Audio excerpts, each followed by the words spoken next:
சூரா முஸ்ஸம்மில். சூரத்துல் முஸ்ஸம்மில் வல்ல ரஹ்மான் அல்லாஹ் அதிலே முக்கியமான பல செய்திகளை சொல்கிறான். குறிப்பாக முதல் செய்தி என்னவென்றால், முஹம்மது நபி ஸல்லல்லாஹு அலைஹி வஸல்லம் அன்னவர்களின் சிறப்பு பெயர்தான் முஸ்ஸம்மில் என்பது. எங்கேயுமே அல்லாஹ் குர்ஆனில் நீங்கள் திருப்பி பாருங்கள், யா முஹம்மத் என்று அழைத்தானா என்று பாருங்கள். யா என்ற வார்த்தை இருக்கிறதே அழைப்புக்கான வார்த்தை. அரபியில் ஒருவரை அழைக்க வேண்டும் என்றால் அப்துல்லா அப்படின்னு கூப்பிடுறோம்ல, ஃபாத்திமா அப்படி கூப்பிடுறோம். இதே மாதிரி ஒரு அரபியில் ஒருவரை கூப்பிட வேண்டும் என்றால் யா அப்துல்லா, அப்துல்லாவே, யா முஹம்மத், முஹம்மதே என்று அழைப்பார்கள். அல்லாஹ் குர்ஆன் மொத்தத்திலையும் நீங்கள் ஃபாத்திஹாவிலிருந்து எடுத்துக்கொள்ளுங்கள் நாஸ் வரை எங்கேயும் அல்லாஹ் ரசூலுல்லாவை பெயரை சொல்லி அழைக்கவே இல்லை, யா முஹம்மது என்று அழைக்கவில்லை. என்ன காரணம் எழுதுறாங்கன்னா, முஹம்மது ஸல்லல்லாஹு அலைஹி வஸல்லம் மீது அல்லாஹ் வைத்த தனி மரியாதை, அவர்களுக்கும் நாயகத்திற்குமான அல்லாஹ்விற்குமான தொடர்பு, அந்த பிரியம், அந்த பாசத்தின் வெளிப்பாடு. ஒருத்தவரை அவருக்கு இருக்கக்கூடிய இயற்பெயரை விட்டுட்டு அவருக்கான சில அடையாள பெயர்கள் இருக்கும், செல்ல பெயர் இருக்கும், அதை கூப்பிட்டு அழைப்பதன் மூலமாக அவருக்கும் நமக்குமான நெருக்கத்தை அது வெளிப்படுத்தும். நம்ம வீட்டில் 4-5 பிள்ளைங்க இருக்கும், ஆனால் குட்டின்னு சொல்லி கடைசி பிள்ளைய கூப்பிடுவோம் இல்லையா? ராஜா என்று சொல்லி அழைப்போம், செல்லம்மான்னு சொல்லுவோம். என்ன அர்த்தம்? அதுக்கு வேற பேர் வச்சிருப்பாங்க. அந்த குழந்தையின் மீது நமக்கு இருக்கக்கூடிய பிரியத்தை அது வெளிப்படுத்துகிறது. நபிகள் ஸல்லல்லாஹு அலைஹி வஸல்லம் அன்னவர்களை பிரியத்தோடு அல்லாஹ் அழைக்கிறான். யா அய்யுஹல் முஸ்ஸம்மில், போர்வை போர்த்தி கொண்டிருக்கக்கூடிய நபியே என்று அழைக்கிறான். எதற்கு இந்த வசனத்திலே அல்லாஹ் போர்வை போர்த்தி கொண்டிருக்கக்கூடிய நபியே என்று கூப்பிடுகிறான்? இந்த வசனத்தின் பின்னணி என்ன என்றால், வரலாற்று ஆசிரியர்கள், திருக்குர்ஆனுடைய விரிவுரையாளர்கள் சொல்கிறார்கள், முஹம்மது ஸல்லல்லாஹு அலைஹி வஸல்லம் அவர்களுக்கு முதலாக திருக்குர்ஆனில் சில வசனங்கள் இறங்கியது. முதல் இறங்கிய அத்தியாயம் இக்ரா பிஸ்மி ரப்பிக்கல்லதி ஹலக், சூரா அலக்கினுடைய முதல் 5 வசனங்கள்.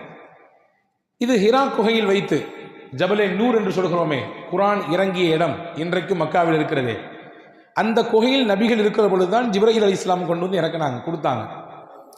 அந்த குகையில வஹியை வாங்குறதுக்கு முன்னாடி சில குறிப்பிட்ட நாட்கள் நபி ஸல்லல்லாஹு அலைஹி வஸல்லம் அவர்கள் தனிமையில் தங்கியிருந்தார்கள். காபாவை அங்கிருந்து அல்லாஹ் எப்படி அந்த குகையினுடைய அமைப்பை அந்த இடத்துல ரசூலுல்லாஹ் தேர்வு செஞ்சாங்கன்னா, அங்கிருந்து பார்த்தா துல்லியமா காபா தெரியும். காபாவினுடைய வியூ பாயிண்ட் ரொம்ப துல்லியமாக தெரியும். காபாவை பார்த்து கொண்டே அல்லாஹுவை தியானம் செய்து கொண்டிருந்தார்கள் பெருமானார் ஸல்லல்லாஹு அலைஹி வஸல்லம். 40 நாட்களினுடைய அந்த தொடர் தியானத்திற்கு பிறகுதான் நபிகள் ஸல்லல்லாஹு அலைஹி வஸல்லம் அவர்களுக்கு ஜிப்ரீல் அலைஹிஸ்ஸலாம் வந்தாங்க. இன்னும் சில அறிவிப்புகள் இருக்கிறது, நபி ஸல்லல்லாஹு அலைஹி வஸல்லம் நபித்துவம் பெறுவதற்கு 3 வருடத்திற்கு முன்பாகவே அந்த ஜபல் நூருக்கு போயிட்டு வரக்கூடிய அந்த வழக்கத்தை, அடிக்கடி தனிமையில் போய் உட்கார்ந்து திக்ர் செய்வது, அல்லாஹ்வை தனிமையில் ஓர்மைப்படுத்துவது, இதை செய்து கொண்டிருந்தார்கள் என்ற குறிப்பும் இருக்கிறது. சரி, நான் சொல்ல வர செய்தி என்னன்னா, வசனங்கள் முதலில் சில இறங்கி இருக்கிறது. ஜிப்ரீல் அலைஹிஸ்ஸலாமை தன்னுடைய சொந்த உருவத்தில் நபி ஸல்லல்லாஹு அலைஹி வஸல்லம் பார்த்தாங்க. உங்களை மாதிரி என்ன மாதிரி தோற்றம் இல்லை. ஜிப்ரீல் அலைஹிஸ்ஸலாம் அல்லாஹுவின் வஹியை உலகத்தில் இருந்த ஒட்டுமொத்த நபிமார்களுக்கும் இறக்கியவங்க. ஆதம் அலைஹிஸ்ஸலாம் காலத்திலிருந்து கடைசியாக அனுப்பப்பட்ட முஹம்மது ஸல்லல்லாஹு அலைஹி வஸல்லம் காலம் வரை வந்த நபிமார்கள் அனைவர்களுக்கும் வஹியை கொண்டு வந்தது யார் என்றால் ஜிப்ரீல் அலைஹிஸ்ஸலாம் தான். நீங்க சாதாரண நினைக்கிறீங்க, வஹினா ஒரு தபால் மாதிரி தானே, ஒரு செய்தி தானே, ஒரு போஸ்ட் தானே, அதை கொண்டு வந்து கொடுத்துட்டு போயிடுவாங்க. அப்படி இல்லை. அல்லாஹ் சூரத்துல் முஸ்ஸம்மிலே இன்ன கௌலன் ஸகீலா என்று அல்லாஹ் சொல்கிறான். கனமிக்க வெயிட்டான வார்த்தை. அந்த வார்த்தை இருக்கிறதே இறைவனின் வார்த்தை ரொம்ப கனமானது. எந்த அளவுக்கு கனம்னா, ஸைத் இப்னு சாபித் ரலியல்லாஹு சொல்றாங்க, ரசூலுல்லாஹ் ஒரு நாள் என்னுடைய மடியில் தலை வைத்து படுத்திருந்தார்கள். அந்த நேரத்தில் அவர்களுக்கு வஹி வந்தது போன்று நபிகள் உணர்ந்தார்கள். மேனியெல்லாம் வேர்த்தது. ரசூல் ஸல்லல்லாஹு அலைஹி வஸல்லம் உடம்பெல்லாம் அப்படி வேர்வை பூத்து நிற்குது. அது மட்டும் இல்லை, நல்லா போய்கிட்டு இருந்த அந்த உறக்கம் திடீரென்று விழித்தார்கள். என் காலு வலிக்கிற வலியை பார்த்தா எனக்கு என்ன பயம் ஏற்பட்டு போச்சுன்னா, நபி ஸல்லல்லாஹு அலைஹி வஸல்லம் தலை இருக்கக்கூடிய அந்த பகுதி, அந்த எலும்பு அப்படி ஒடிஞ்சிருமோன்னு பயப்பட்டேன். உள்ள இருக்கிற எலும்பு சுக்குநூறாக உடைந்து போய்விடுமோ என்று அச்சப்பட்டேன். அந்த அளவுக்கு வெயிட். கொஞ்ச நேரத்துக்கு பின்னாடி எந்திரிச்சாங்க, வேர்வையை தொடச்சாங்க. ஜிப்ரீல் வந்துட்டு போனாரு, சில வசனங்களை கொடுத்துட்டு போனாருன்னு சொன்னாங்க. என் மேனியில், என்னுடைய உடலில் நாயகத்தின் தலை துண்டு மட்டும்தான் இருந்துச்சு. அதையே என்னையால் தாங்கிக்க முடியலன்னா, ரசூலுல்லா அந்த வஹியை எவ்வளவு தூரம் அதை உள்வாங்குவாங்க, எவ்வளவு கனமாக இருக்கும் அது. அந்த கனமான வார்த்தைகளை கொண்டு வந்து தரக்கூடியவர்கள் தான் ஜிப்ரீல் அலைஹிஸ்ஸலாம். அதனால அவங்க தோற்றமே வித்தியாசமானது, அவங்க தோற்றமே வித்தியாசமானது. அவர்களின் தோற்றம் எப்படி இருக்கும் ஹதீஸிலே வந்திருக்கிறது. ரசூலுல்லா உண்மை தோற்றத்தில் பார்த்தார்கள், அவர்களுடைய இயற்கை தோற்றத்தில் வானத்திற்கும் பூமிக்கும் இருந்தார் ஜிப்ரீல். அதை பார்த்துட்டு தான் ஒரு விதமான ஒரு கலக்கம், ஒரு விதமான பதட்டம் நபிக்கு. அப்படியே வந்தார்கள் ஹஸரத் சையதத்துனா ஹதீஜா ரலியல்லாஹு தஆலா அன்ஹா இடத்துல.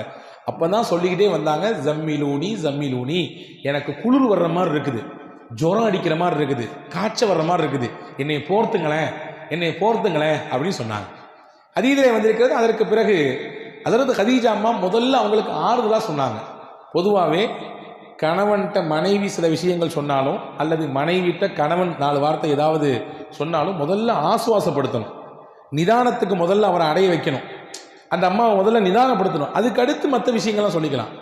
இந்த அம்மாட்ட வந்து ரசூல் ஸல்லல்லாஹு அலைஹி வஸல்லம் என்னை போத்துங்களேன், எனக்கு ஒரு மாதிரி இருக்குன்னு சொன்ன உடனே முதல்ல ஹஸரத் ஹதீஜா அம்மா சொன்னாங்க, கல்லா லா யுஹ்ஸிக் அல்லாஹு அபதா, நபியே நீங்கள் பதட்டப்படுற மாதிரி ஒன்றும் நடக்கலை, அல்லாஹ் உங்களை ஒரு காலம் கைவிடவே மாட்டான், உங்களை கைவிட மாட்டான், நீங்கள் வந்து பதட்டப்பட தேவையில்லை. காரணம் என்னன்னா உங்களிடத்துல நிறைய சிறப்பு தன்மைகள் இருக்கிறது. முக்கியமாக இன்னக்க லத்தஸிலுர் ரஹிம, உறவை இணைந்து வாழக்கூடியவர்கள் நீங்கள். சொந்தம் வேணும்னு நினைக்கிறீங்க, சொந்தக்காரங்களையெல்லாம் சேர்த்துக்கிறீங்க ஒன்று. வத்தஹ்மீலுல் கல்ல, பிறருடைய சிரமத்தை நீங்க சுமக்கிறீங்க. இன்னைக்கு நம்ம சிரமத்தை நம்ம சுமத்துக்கே பெரிய கஷ்டமா இருக்கு, அதுவே பெரிய பாரமா இருக்கு. ரசூலுல்லாஹை பற்றி நபிகளின் துணைவியார் எந்த அளவுக்கு புரிஞ்சு வச்சிருந்தாங்க பாருங்க. பிறரின் சுமையை உங்க தோள் மேல போட்டு சுமக்கிறீங்க, அதை நீங்க எடுத்துக்கிறீங்க, அதை இன்முகத்தோடு எடுத்துக்கிறீங்க. 2, வீட்டுக்கு விருந்தினர் வந்தால் நீங்கள் உபசரிக்கக்கூடிய உபசரிப்பு என்ன உபசரிப்பு! விருந்தினரை நீங்கள் எவ்வளவு சிறப்பாக கண்ணியப்படுத்துறீங்க. ஒரு முஸ்லீம்னா வரக்கூடிய விருந்தினர் தன் வீட்டுக்கு வரக்கூடியவர்கள் அவ்வளவு சிறப்பாக உபசரிக்கணும். நினைக்க வேண்டாம் நம்ம சிறப்பாக உபசரிச்சுட்டா நிறைய குறைஞ்சு போயிருமே என்று. ரசூலுல்லாஹ் அந்த புரிதலை மாற்ற சொல்றாங்க. நீங்க நினைக்காதீங்க உங்க வீட்டுக்கு விருந்தாளி வந்தா நம்மள்ட்ட இருக்கக்கூடிய காசு அல்லது சாப்பாட்டில் பெரிய பகுதி காலியாக போகுதுன்னு நினைக்காதீங்க. அவர் வர்றவர் அவருக்கான சாப்பாட்டையும் கொண்டு வர்றாரு, உங்களுக்கான சாப்பாட்டையும் அவர் தான் கொண்டு வர்றாங்க. ரசூலுல்லாஹ் விருந்திலே வரும் பொழுது அவருக்கான சாப்பாட்டையும் கொண்டு வர்றாரு, உங்களுக்கான சாப்பாட்டையும் அவர் தான் கொண்டு வர்றாரு. அப்படின்னா என்ன அர்த்தம்? உங்க வீட்டில் பரக்கத்தை அவர் கொண்டு வர்றாரு. நாங்கள் ரசூலுல்லாஹ் ஸல்லல்லாஹு அலைஹி வஸல்லம் இப்போ இதை சிறப்பாக புரிஞ்சு வச்சிருந்தாங்க. எனவே விருந்தினர்களை சிறப்பாக கவனித்தீர்கள் நீங்கள். 4வது பண்பு சொன்னாங்க, ஒத்துஈனு அலா நவாஇபில் ஹக்கி, சத்தியத்தில் இருக்கக்கூடியவர்களுக்கு, கஷ்டத்தில் இருக்கக்கூடியவர்களுக்கு நீங்கள் உதவி செய்கிறீர்கள், உதவியாளராக இருக்கிறீங்க. இந்த பண்புலாம் உங்கள்கிட்ட இருக்கிறதுனால நபியை உங்களை அல்லாஹ் கைவிட மாட்டான், நீங்கள் கவலைப்படாதீங்க, வருத்தப்படாதீங்கன்னு சொல்லி ரசூலுல்லாஹ்வை ஆறுதல் படுத்தி தன்னுடைய சொந்தக்காரர் வரக்கத் இப்னு நௌஃபல் இடத்திலே கூட்டி போய் அதுக்கடுத்து என்னென்ன நடந்துச்சு அப்படிங்கிறத வரலாறு நீளமாக சொல்லுகிறது. இங்கே நான் சொல்ல வரக்கூடிய செய்தி, ரசூலுல்லாஹ்வுக்கு பதட்டம் ஏற்பட்டு அப்படி ஒரு விதமான குளிர் ஜுரத்தில் இருந்த பொழுதுதான் அல்லாஹ் சொன்னான், யா அய்யுஹல் முஸம்மில், போர்வை போர்த்தி கொண்டிருக்கக்கூடிய நபியே, என் அன்பு நபியே, கும், நீங்கள் எழுந்திருங்கள், குமில் லைல இல்லா கலீலா, இரவில் ஒரு பகுதியில் எழுந்து என்னை வணங்குங்கள், கொஞ்ச நேரம் அல்லாஹ்விற்காக வேண்டி நீங்கள் எழுந்து வணங்குங்கள் என்று அல்லாஹ் அப்படியே வரிசைப்படுத்தினான். முஸம்மிலை இந்த வார்த்தையை சொல்லி அல்லாஹ் அழைப்பதற்கு இன்னும் சில காரணங்களை எழுதுகிறார்கள். வரலாற்றிலே தஃப்சீரிலே முஃபஸீர்கள் எழுதுகிறார்கள், மக்காவினுடைய புறக்கணிப்பு, மக்காவில் பல்வேறு விதமான எதிர்ப்பு, இதெல்லாம் தாக்கு பிடிக்க முடியாமல் ரசூல் ஸல்லல்லாஹு அலைஹி வஸல்லம் ஒரு போர்வையை போத்திட்டு அப்படியே வீட்டுக்குள்ளேயே உட்காந்துட்டாங்க.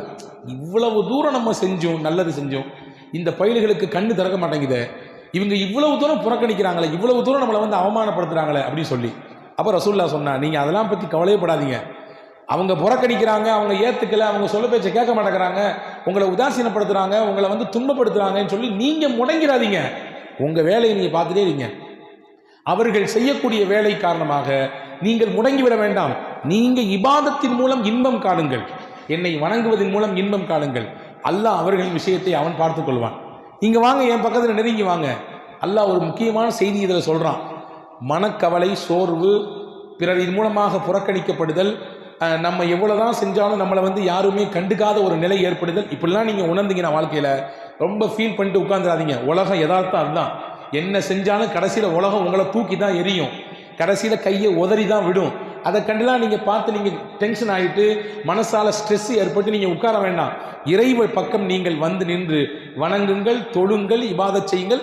அதுவே உங்களுக்கு மனதிற்கு பேர் ஆனந்தத்தை, பெரும் இன்பத்தை தரும் என்று அல்லாஹ் இதன் மூலமாக சொல்லித் தருகிறான். அன்பு சகோதரர்களே, அல்லாஹ் செல்லமாக அழைக்கிறான் முஸம்மில் என்று, அழகான பெயரை கொண்டு அழைக்கிறான். இங்க பாருங்க, கவனிங்க. ரசூல் ஸல்லல்லாஹு அலைஹி வஸல்லம் சஹாபாக்களை அன்பொழுக கூப்பிட்டு இருக்கிறார்கள். அலி ரலியல்லாஹுடைய உண்மையான பேர் அலி. ஆனால் ரசூல்லா அன்பா கூடும்போது சொல்லுவாங்க அபு துராப்னு சொல்லுவாங்க, மண்ணின் தந்தைன்னு சொல்லுவாங்க. எதுக்கு சொன்னாங்கன்னா, ஒரு பின்னாடி ஒரு பெரிய வரலாறு இருக்குது. அவங்களுக்கும் அவங்க மனைவிக்கு மத்தியில் ஒரு சின்ன வாக்குவாதம், தகராறு ஏற்பட்டு கோச்சிக்கிட்டு வீட்டுக்கு வந்துவாங்க. அலி ரலியல்லாஹு இப்போ பள்ளிவாசலுக்கு போயிடுவாங்க. மஸ்ஜித் நபவியில் போய் மண் தரையில் படுத்துருவாங்க, வெறும் உடல். வீட்டுக்கு போன நாயகம் மகள்கிட்ட கேட்பாங்க, எங்கள் வீட்டுக்காரரு ஒரு சின்ன தகராறு, வீட்டை விட்டு வெளியே போயிட்டாரு. ரசூல்லா தேடி போய் அவரை பக்கத்தில் போய் உட்காந்து அவர் மேலே இருந்த மண்ணை ஃபுல்லாக கையால் தொடச்சி விட்டுட்டு அப்போ சொல்லுவாங்க, யா அபத்துரா கும், எந்திரிங்க மண்ணின் தந்தையே எந்திரிங்கம்பாங்க. ரொம்ப பெரிய விஷயங்கள் இந்த வரலாற்றில் இருக்குது. ரொம்ப பெரிய பெரிய பாடங்கள் நமக்கு இருக்கிறது. மகள்கிட்ட பிரச்சனை நடந்திருக்கு வீட்டில். ரசூல்லா நேரடியாக மக வீட்டுக்கு போயிருக்காங்க. உன்ட்ட அப்படியா பேசினார் அவரு, என்ன ஏதுன்னு நான் கேட்குறேன், அவர் வரட்டும் பார்த்துக்கலாம் அப்படின்னு ரசூல்லா சொல்லலை. இன்னைக்கு இருக்கக்கூடிய சூழலை பார்க்கிறோம். ஒரு சின்ன ஃபோன் கால் தான், வாப்பா இந்த மாதிரி, இந்த வந்துடுறம்மா, 400 கிலோமீட்டருக்கு அங்கிட்டு இருப்பாரு, இந்த வந்துடுறேன், அடுத்து பஸ் ஏறி வருவார் அல்லது கார் பிடிச்சு வருவார், என்ன ஏதுன்னு கேட்டு அதை பெரும் விவகாரமாக மாற்றக்கூடிய சூழலை பார்க்கிறோம். ரசூல்லா எந்த அளவுக்கு சமயோஜிதமாக நடந்துட்டாங்க பாருங்க. போய் நேர போய் உட்கார்ந்து அவர் முதல்ல முதுகை தட்டி விடுறாங்க, மண்ணெல்லாம் தட்டி விட்டு, கும் யா அபத்துராப், எந்திரிங்க ஒன்றும் பிரச்சனை இல்லை வாங்கன்னு சொல்லி கூப்பிட்டு போனாங்க. ஹதீஸ்ல வருது, அலி ரலியல்லாஹு சொன்னாங்க, என் பேர் சொந்த பேரை ரசூல்லா கூப்பிடுறதை விட ரசூல்லா வச்ச பேர் எனக்கு அபு துராப், செல்ல பேர், அது எனக்கு ரொம்ப பிடிக்கும், எல்லாருமே அந்த பேரை சொல்லி கூப்பிடுங்க ரசூல்லா. ஒரு சஹாபி இருந்தாங்க, அந்த சஹாபிக்கு பேர் ஹுதைஃபா.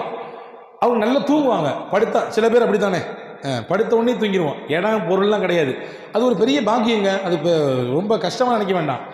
எந்த இடத்துல படுத்தாலும் தூக்கம் வருதுன்னா நீங்கள் நல்லா இருக்கீங்கன்னு அர்த்தம், ஆரோக்கியமாக இருக்கீங்கன்னு அர்த்தம். இல்லை நான் என் வீட்டில் படுத்தாதான், அது என் வீட்டில் என் பெட்டில் படுத்தாதான், அது ஏசி போட்டாதான், இல்லை அப்படிலாம் சொன்னீங்கன்னா ஏதோ ஒரு கோளாறு இருக்குன்னு அர்த்தம். எங்கே படுத்தாலும் நிம்மதியாக தூக்கம் வருதா, அல்லாஹ்வுக்கு ரொம்ப நன்றி செய்யணும், சுக்ரியா செய்யணும். இந்த சஹாபி இருக்கிற ஹுதைஃபா ரலியல்லாஹு எங்கே படுத்தாலும் தூங்கிடுவார். ரசூல் ஸல்லல்லாஹு அலைஹி வஸல்லம் அவரை கூப்பிட்டு போடுறது நவ்வாம் அப்படின்னு போடுவாங்க. நவ்வாம்னா நம்ம பாஷையில் சொன்னால் தூங்கு மூஞ்சின்னு அர்த்தம்.